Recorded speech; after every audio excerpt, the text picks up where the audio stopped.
Acer just unveiled its latest Acer Nitro 17-inch laptop with the latest Intel i7 processor, 13th gen. It's got the latest NVIDIA GPU in there as well. So this thing should be really powerful for both people that love to game and those who just want to edit films, movies on the go, 4K videos, 8K videos, all that kind of stuff. You'll be able to do that with this, considering that specification. Before we get into it, let's start with the design and see what you actually get all around the Nitro itself. This is also available in 16-inch version, but this is the 17-inch version, which gives you the option for Full HD display and Quad HD display, which I'll talk more about when I talk about the display. But first, the design. We've got that Nitro logo on the back, which looks really cool. I don't think it glows or anything like that, but it's got a material in there that means when it shimmers against light, it will give you different shades of light. And I also like the bigger Nitro logo on the back, which you don't notice straight away until you take a back step and you notice that that's actually what that is. And we also get the Acer Nitro logo just written in letters on the left side as well. On the back, we have this gamer-esque look, which is a quad design, exhaust design port sort of thing going on the back for cooling and keeping that thermal management going very well on the back. And then on the side as well, we still get more ventilation on both sides. We've got the grills there. And on the left side, we have your Ethernet ports. And then you've got a USB 3 port, a micro SD card slot. So if you edit stuff from your micro SD card from your drone footage, for example, you'll be able to plug that directly into here and edit that kind of stuff and share it and do whatever you want to do with it. Next to that, we then get your 3.5mm headphone ports, which also supports microphone. So if you're going to be gaming online and chatting to your friends, that makes it really good for doing so.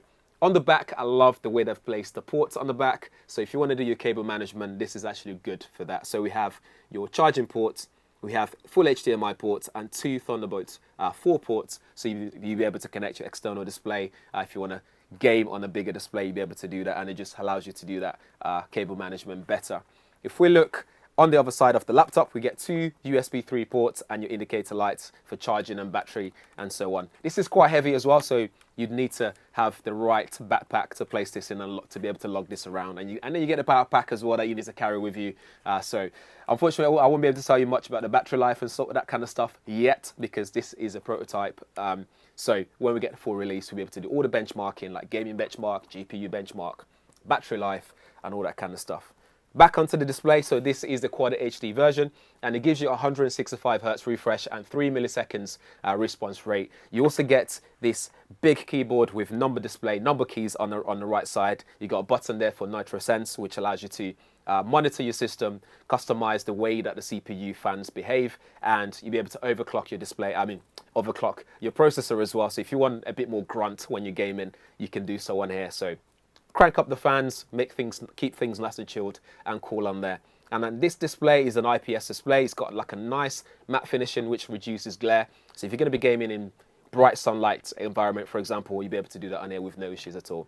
You have a big trackpad which looks really good, nice and precise. You got this dedicated WSD key on here, which is kind of like they've put extra glow around it, so it just stands out a bit more for gaming purposes. And the Nitro button, like I said, and there's also a quick boost button on right at the top there by the speaker grill, so you'll be able to press that to change different modes, so balanced mode or eco mode to manage your power and battery life on there. But I believe that's mainly it for the specs there. You also get your webcam up top. I'm not sure. I think it's 720p HD camera. But at first glance, at first use, this looks really good. I've been playing Apex Legend on here, and it plays really well, nice and smooth. I can't give you too much on here. This is just a hands-on and just a first look at it. And once we get the full version, I'll be able to put it through its pace, and we can test it a bit more in terms of benchmarking and all that kind of stuff. Elsewhere, we have up to 2 TB storage in here, NVMe, and it's configured at RAID 0, so you'll be able to update that if you want to do so. You've also got up to 32 GB of DDR5 RAM in there, and dual channel DDR5 SD-RAM supports as well. So compared to the 2022 version, this just has a more powerful processor, more powerful GPU in there, and better cooling as well. So those are good reasons to upgrade if you really want to upgrade, but I'll leave that up to you to decide. But let me know what you think in the comments below. If you have any questions or things that you want to see in the final review, let me know in the comments below as well. But in the meantime, if this is your first time around here, please do subscribe, smash the bell notification as well while you're at it, and I shall see you guys in the next one. Thanks for watching.